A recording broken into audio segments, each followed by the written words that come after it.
I think we're going to get started, and folks who keep trickling in can just kind of catch up with us. So, thank you all so much for joining us today. My name is Katie Sierri. I'm the Fisheries and Aquaculture Program Manager for the Ocean Protection Council, and I'm the staff lead on the Aquaculture Action Plan process that we're going to be talking about today. So just going to give you guys a quick overview of the plan for today. I'm going to give us a quick overview presentation, probably about 10 minutes, and then we will open it up for any questions you folks have, and we'll leave most of the time for questions today. So during the presentation, feel free if you want to drop questions in the chat, or we can just wait until after. We'll do kind of a hand raising situation. So thank you so much everyone for joining. Give me just 1 second to share my screen. Um,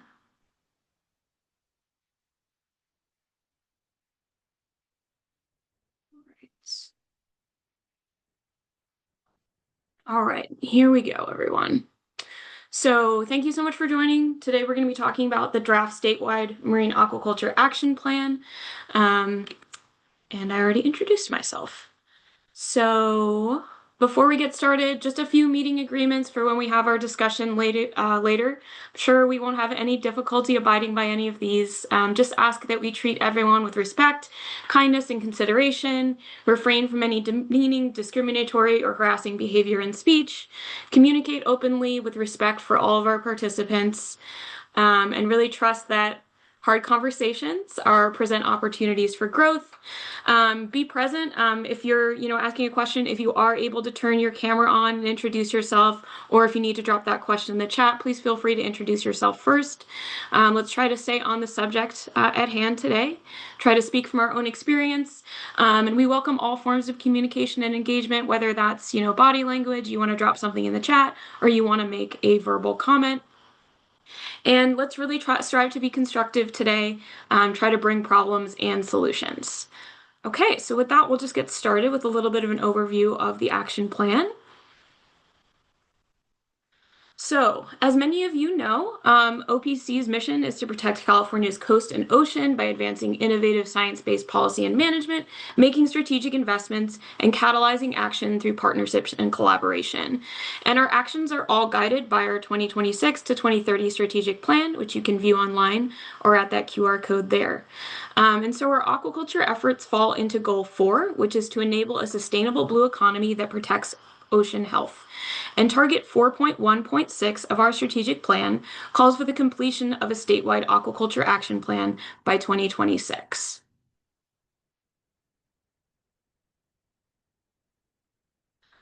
So, as many of you may know, OPC convened the statewide leadership team in 2021, and that's made up of all of the California agencies with jurisdiction over aquaculture. So that includes California Ocean Protection Council, the California Department of Fish and Wildlife, the California Fish and Game Commission, the California Coastal Commission, California State Lands Commission, the State Coastal Conservancy, the water boards, the California Department of Public Health, and the California Department of Food and Agriculture.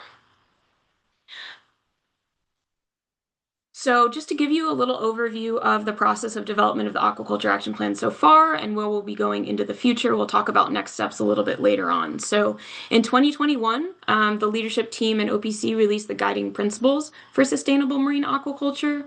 In 2022, we had a variety of community listening sessions to inform the action plan. In 2023 and 2024, we developed the goals and actions of the action plan based on that feedback we received. And then in October, we invited our early tribal consultation, and we began engaging with the Aquaculture Development Committee. This winter in January, we held 2 focus workshops with industry and ENGO partners. I know many of you here today were part of those workshops.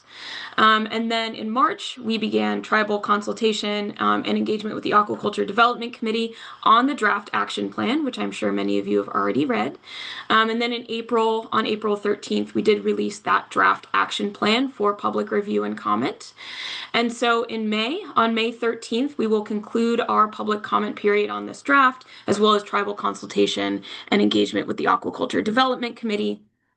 And I'll talk a little bit more about next steps later on. So Many of you may have heard the guiding principles for sustainable marine aquaculture were released by the leadership team in 2021. And that document really established the state's vision for commercial aquaculture in the state. And it was really the first step in development of the Aquaculture Action Plan. So I'm going to drop that link in the chat for any of you who might be curious. You can also find it at that QR code there.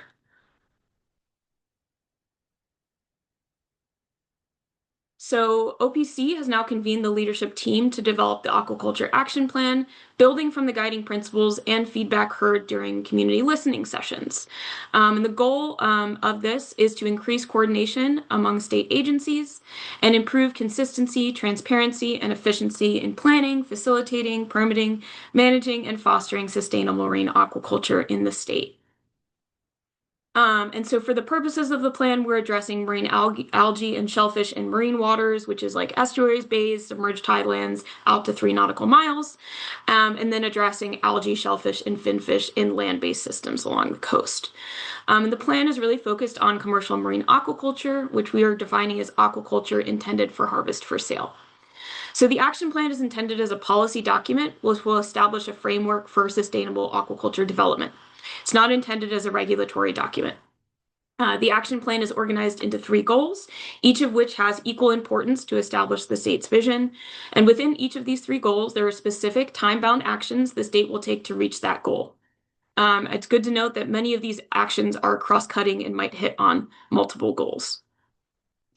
So for those of you who haven't already, please feel free to view and read the draft action plan on our website or at that QR code there. So I'm just going to give you an overview of the goals of the action plan. So goal 1 is to improve California's aquaculture governance framework through increased interagency coordination and transparency. So this goal is somewhat inward facing and is meant to address redundancies in permitting and improve interagency coordination and transparency, but also improve our outward coordination with partners on aquaculture. So goal 2 is to maximize environmental sustainability and continue to protect and enhance public health. This goal is intended to ensure that aquaculture development continues to maximize environmental sustainability, protect public health, and public trust resources. And goal 3 is to facilitate sustainable development of marine aquaculture in state waters. So this is kind of our outward-facing and forward-looking goal. What can the state do to support sustainable development moving forward? Sorry, a little bit there. So I just want to give a little bit of an overview of some of the feedback we've heard in all of our engagement so far that kind of led us to where we are in the action plan today. So overall, across all goals, we heard that we need to prioritize a data and science-based approach and that we should build on existing knowledge. For goal 1, we heard that we should increase transparency and continue and enhance partner engagement. We heard that we should prioritize tribal partnership and tribal perspectives. We heard that we need to, keep pressing the wrong button there, clarify agency jurisdictions and regulatory processes, establish a single efficient permit application process, and overall increase our efficiency.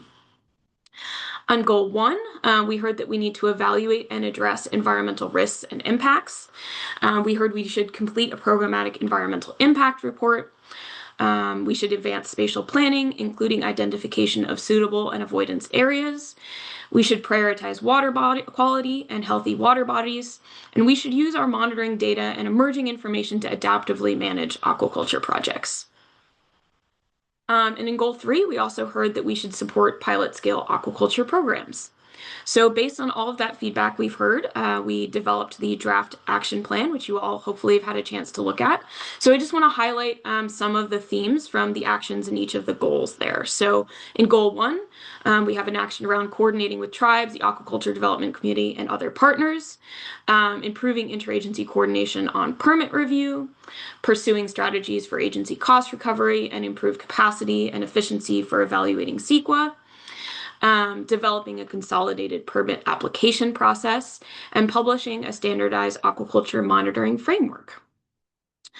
On goal 2, we're planning to develop siting guidance, including areas to avoid and considerations for benefits, identifying outcomes and enforceable best management practices to minimize environmental impacts, prioritizing development of local or regional programmatic environmental impact reports, developing tools to inform siting by conducting local and regional spatial analyses, identifying areas with degraded water quality and addressing local threats to water quality impacts, exploring expansion of lab facilities and staff to complete product quality and water quality testing. And then in goal 3, we're planning to expand and update an online state aquaculture guide, which will be a resource for all of the different products from all of these other actions. We plan to develop a state aquaculture science plan, which will help to make us aware of knowledge gaps and inform us on how we can fill those knowledge gaps into the future. And then evaluate the development of a pilot scale aquaculture program. So that's a quick and dirty overview of what the draft looks like. So in terms of next steps, so we are kind of in April right now, so the draft is open for public comment. So any of you who would like to submit public comment can do so by sending us an email at that email address listed there, and I'm also dropping it in the chat, or filling out our online form. And then we also you can continue to stay apprised of the action plan process. We'll be posting updates to our webpage, which I just dropped into the chat as well. So our public comment period will conclude on May 13th. And then we plan to bring our final action plan for consideration at our June 16th OPC Council meeting. And that is a public meeting, and you can see all the information about how to join that meeting and submit any public comment online at our website. And then afterwards, after we, hopefully get that plan adopted in June, then we move towards the implementation phase. So for the next 10 years, we will be working with all of our agency partners and all of our external partners to achieve the actions of the plan. So feel free to submit public comment there. And then this is also my email address. It's also on our website. If you guys have more directed questions, it's not really a comment, you just have a general question about the action plan, or any other things you want to follow up on, you can always feel free to reach out to me. So I'm going to go ahead and stop sharing my screen. And now I'm just going to open it up. So I'm happy to take any questions, comments that folks have. I'll just ask that you guys either raise your hand and I can call on you, or you can drop your question into the chat if that's more comfortable for you. And I'll just say, we have a lot of folks here in the room today, so try to keep your questions somewhat brief. And if we have more time, we can come around and come back to you. And I did forget to mention at the outset of this meeting, but this meeting is being recorded. So just want to make you all aware that these comments are being recorded. So yeah, feel free, raise your hand, drop any questions in the chat. This is your time. So whatever I can do to answer questions, I'm happy to do so.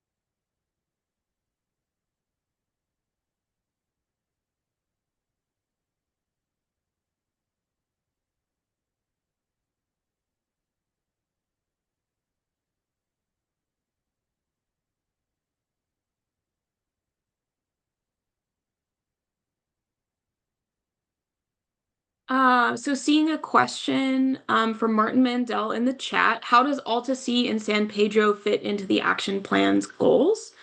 Yeah, I don't know that there's any specific area where Alta Sea is called out in the action plan. I know that they're doing work down south, and also, work with the Port of San Diego. So I think now might be a good time to highlight kind of the difference between how jurisdiction works for aquaculture. It can be a little bit confusing.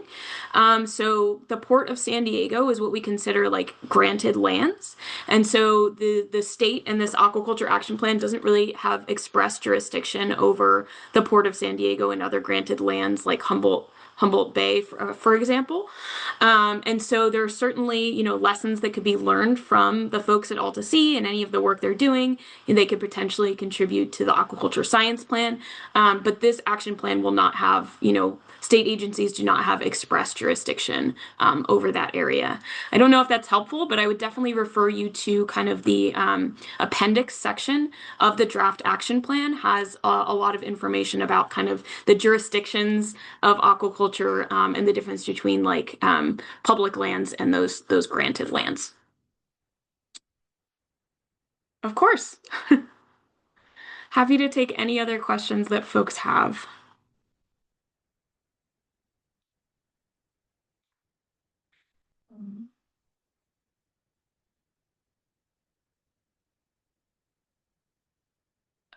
Give me 1 second. I see that a hand is raised. Oh, yeah, Amalia, go ahead. Hi, Katie. Thank you for the overview. I had a question for you. It looks like in the action plan, there are a few spots that mention kind of funding available for a few research projects, some other, goals that are going to require funding to execute. I was curious about that, kind of if that's going to be OPC or other state funding coming through to help execute on these goals here. Also, Yeah. yeah, and Yeah, related to that, absolutely, Amalia. So, I think, throughout the plan, we recognize that, this action plan is not going to be implemented by OPC alone, right? This is a joint plan with the entire aquaculture leadership team, all of those agencies I called out earlier. And so, in the short term, OPC is, very likely investing in the development of the aquaculture science plan, and that will be something that's done in collaboration with California Sea Grant. We envision probably, releasing that plan, and then there would be probably a competitive call for projects to inform, the research and knowledge gaps identified by that plan in the future. And then in terms of like other funding sources, yeah, there certainly is, a lot of meat in this plan and a lot of areas where additional funding, from outside sources from the state will come to bear. So certainly a lot of opportunities for funding in the future, but also, opportunities for, future collaboration. great, thank you. And related to that, and then I'll be quiet and let other people speak up. But curious, the plan talks about as agency capacity allows, to be able to move and the time frame. Curious, and as kind of money is coming in, if there will be money going to agency capacity as well, with the goal of having more permits, if there's more staff to be able to deal with those permits. Yeah, Amalia, I think that's a really excellent question and one that I'm not really able to answer. I think, many of us from the agency side would love to see there be more funding for, staff capacity and positions to process these permits and all of these governance regulations that need to occur. But in terms of like specific funding sources, I'm not able to speak to that at this time. Thanks, Katie. Happy to take any other questions, either if you raise your hand or put them in the chat. Um, However you guys would like to use the time today. Hmm.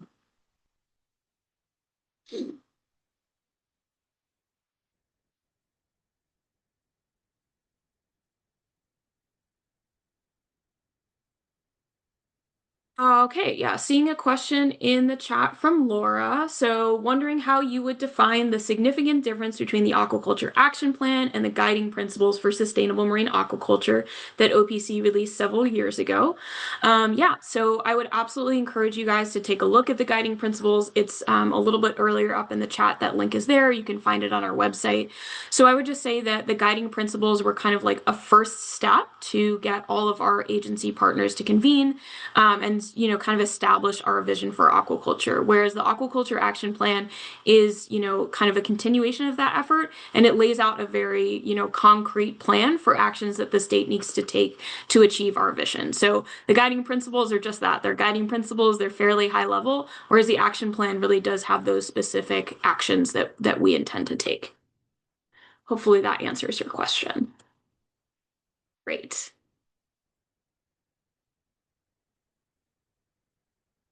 And yeah, just keep them coming, guys. Happy to see any raised hands or drop any questions you guys have in the chat.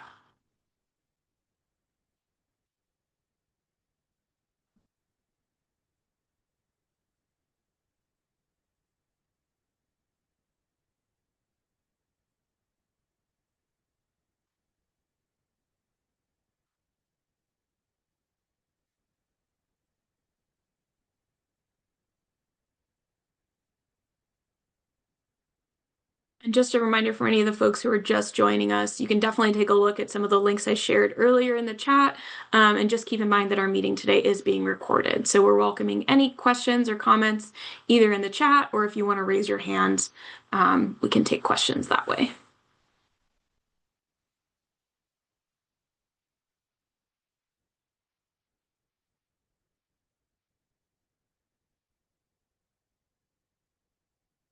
Seeing Simona just shared, have you had a chance to check out the FAO guidelines for sustainable aquaculture? It's full of resources that may be helpful for the state's actions as well. Yes, I have seen that document. Thank you so much for sharing. It might be useful for others to take a look at as well. But yes, absolutely. Thank you so much, Simona.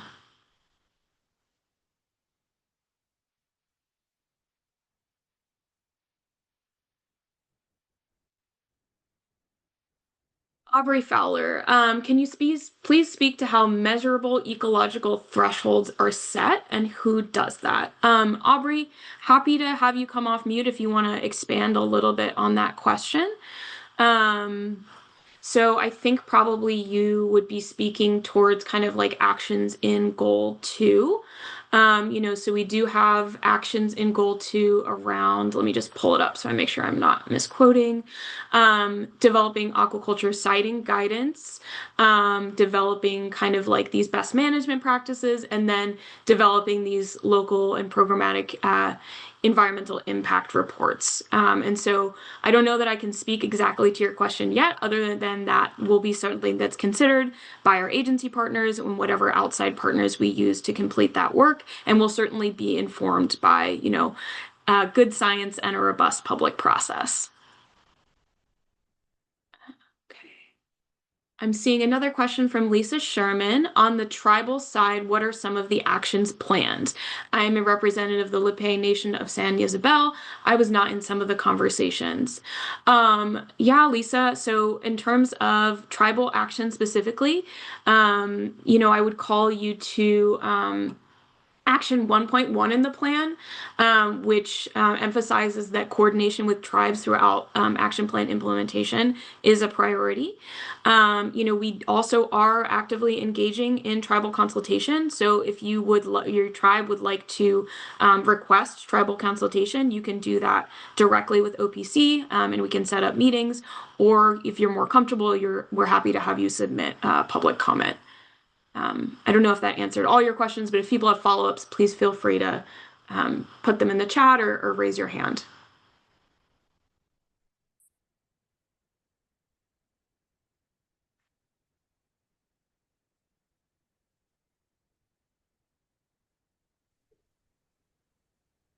Okay, go ahead.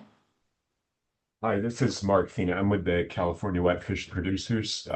We are mainly squid fishery participants. And one question I had, I haven't spent much time with the strategy, so at this point, but I noticed in there kind of the general concept, they protect existing users, which would include fisheries, but there's also a provision about enhancement of wild capture fisheries. And that I saw in one place, I believe. And I'm Yeah, wondering what Mark, I'm not fully sure what you're referring to. You may be looking back at the guiding principles, so I definitely encourage you to, review the draft aquaculture action plan directly. We certainly recognize that, we do not want our aquaculture activities to be in conflict with wild capture fisheries. And in the ocean, we are only, currently evaluating the aquaculture of marine algae and shellfish. So there is no in ocean finfish aquaculture being proposed. And we certainly do not want, our aquaculture activities to negatively impact our fisheries. So I definitely review the draft action plan more specifically. And if you have, further questions, comments, concerns, please feel free to, submit a public comment. But if you want to talk more about it now, I definitely make space for that. But I just wanted to be really clear that, that we're not talking about fisheries enhancements or hatcheries in this action plan at all. Yeah, and I didn't think you were, because I did see that other provision. Let me see if I can find this specific provision. You can go to somebody else and I'll come back if I can find Absolutely, it. Mark. Yeah, we've got And maybe time. I So misread it. great, no problem. Yeah, take a look. Let me know what you find. Anyone else happy to take any questions or comments that you have? Also monitoring the chat. Feel free to raise your hand or put your question in the chat.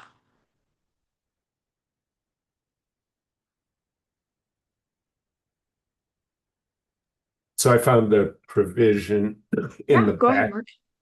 It's in the background, and maybe this isn't part of your strategy. Yeah. Um, it's on page 2, and it refers to the Aquaculture Development Act Mm-hmm. and says the state's policies encourage aquaculture as a means to augment food supplies, expand employment and economic opportunities, increase native fish stocks is like the third item in there. And I know that's legislation, so it's probably is that at all, I guess my question then is that at all part of what you view your strategy as being Yeah, that's a involving? really good question, Mark. And so you're absolutely right. That's, direct reference to, the Aquaculture Development Act, which is legislation that's on the books. And so that's really intended to establish kind of like the baseline for, why the Aquaculture Action Plan is as a priority for the state. But, at this time, we're not proposing doing any, finfish aquaculture in the ocean. So I think that that's certainly something the state could consider at a future date. But the aquaculture action plan is really focused on shellfish and seaweed aquaculture in the ocean. Okay, I guess what I was and may be concerned about um, is the idea that like uh, some of these aquaculture projects may be put forward and with a suggestion that they create habitat. Hmm. And I've seen that before in several places. And I would be concerned that you're trading one fishery that exists potentially, and is doing fairly well, the one that my members are in, for a theoretical one that may come along if you create habitat for other species. So, um, and it sounds like that isn't really, it isn't contemplated yet. I can see it showing up in an EA or an EIS or something like that. Um, but I guess I'm wondering if you had any thoughts on that. And that's where the question was coming from.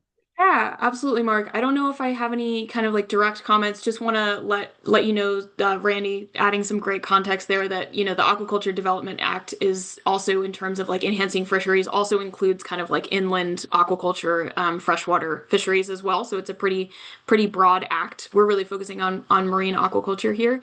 But yeah, I think that potential benefits and impacts of aquaculture are something that will be evaluated throughout the development and the implementation of this plan. And so, during the programmatic EIR process, that's certainly something that will be considered and evaluated. And in terms of, best management practices, potential impacts to habitats will certainly be considered as well. Yep. Okay. Thanks. Thanks, Mark. Lisa, do you have a question? Go ahead. Yeah, I just wanted to clarify, I'm from the Ipai Nation of Santa Isabel and I am representing them. But I also have a nonprofit, Tribal Sacred Waters Inc. But yeah, I definitely would like to see, and this is not like really a question, but like I don't know what tribes you're working for down here in southern area of California. And if there are some, I don't know who, but basically we just need more resources, and that's I definitely was told by my chairman that there's more that we need to look at, and he definitely supports my work. And also has another chairman, I have another letter that I presented to the OPC So, and that was from the Rincon tribe that's supporting my work as well. So we're just asking for more resources and things that, ways to make more money or, like get involved with you on Ocean Protection Council. That's all. Yeah, Thanks. absolutely, Lisa. I would just encourage you to email me directly if you do have a consultation request for your tribe, and we can absolutely set that up. And I will drop my email into the chat right here for you. Thank you. I appreciate it. Of course.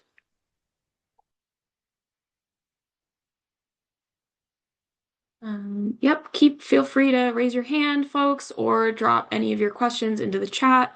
I will do my best to answer them. Um,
Happy to take any other questions or comments, clarifications you guys have. Feel free to just raise your hand or put them in the chat.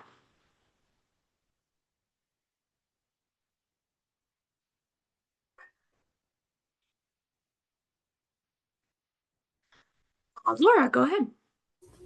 Hey, Katie, with the timeline or with the action items, is there a projected timeline or a way to see like continual updates of completed actions? What's kind of the check-in process for that? Check-in process. Absolutely. So you will see in the action plan that the actions are organized into short-term, mid-term, and long-term. And I just want to make sure that I'm getting those correct. I believe we're saying that near-term actions are 1 to 3 years, mid-term are 3 to 5, and long-term is 5 to 7. And then, OPC is planning to report out to our council about kind of, progress on the plan every 3 years. Great, thanks. Mhm. Any other questions I can take from folks? Feel free to just put it in the chat or raise your hand.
And I will be hanging out here until 1:30. So if you guys do have any questions, feel free to put them in the chat or raise your hands. But also encourage all of you to submit public comment You can see the links earlier in the chat for how to do that. Just check out our website. But I will be here, so if you guys are reading the plan now and you have questions or want to think of things, any way you guys would like to engage. But I am here and I am listening.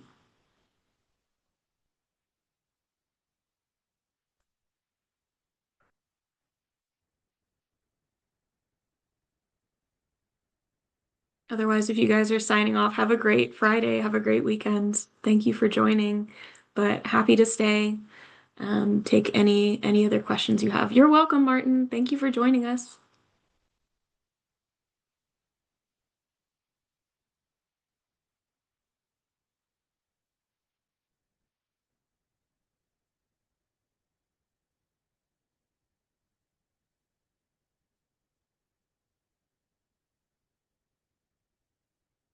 You're welcome, Lisa. You're welcome, Anne. Well, happy to keep taking questions until 1:30 if anyone has any further questions. I will be here.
You too, Mark. Thanks for coming.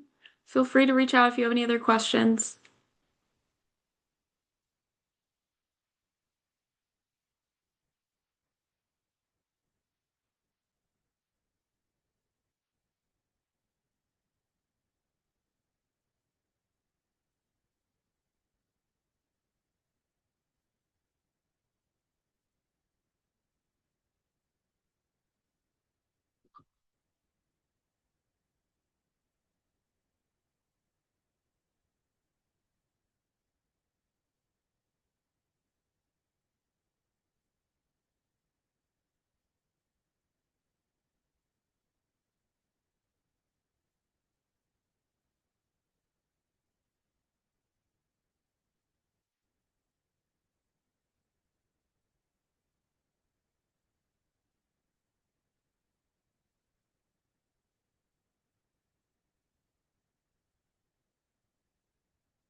Hanging out here until 1:30, guys. So if you think of any questions, feel free to put them in the chat or raise your hand.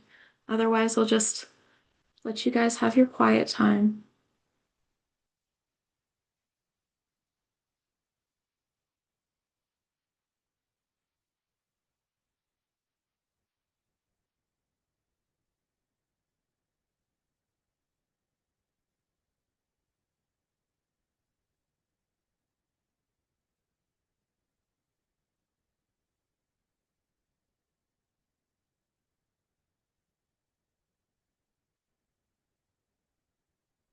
Hi, Karen. Thanks for joining.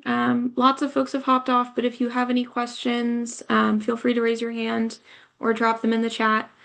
This meeting is also being recorded, so we'll put that up if you have any more information, but feel free to check out all of the resources I've shared in the chat. Any questions you need.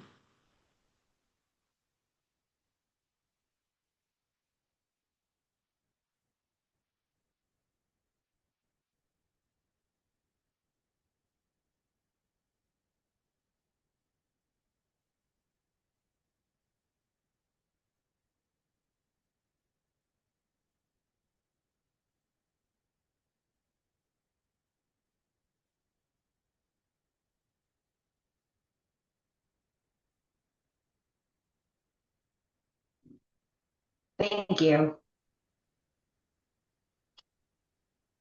Karen, do you have any questions for us or?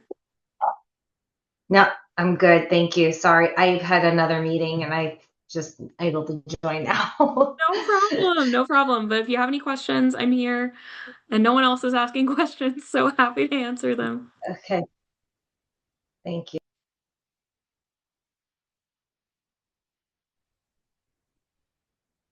Karen, it's good to see you back. Yes, I'm back. Thank you, Randy. You bet. We're going to be reaching Um, out to you for a coordination team meeting coming up. We're trying to get it on schedule, so heads up. Thank you. Much appreciated. And yeah, again, sorry I'm late. I probably missed the whole presentation, but yeah, thank Problem you. at all. We will be Look posting a forward to recording hearing of the from you. presentation, I think. So you can always Perfect. check it out. But if you have any questions, feel free to ask me. Um, Okay. we Yeah. also gave a presentation to the Marine Resources Committee a while back, which I believe is linked on our website. Yes. And I can share that with you too, which has essentially all of the information that I shared today. Thank you So so much. yeah, let me just grab that for you.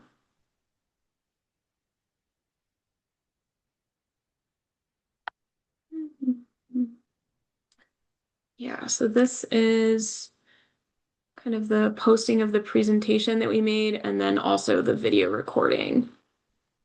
If you want to check that out, you're welcome to. Perfect. Thank you. Of course.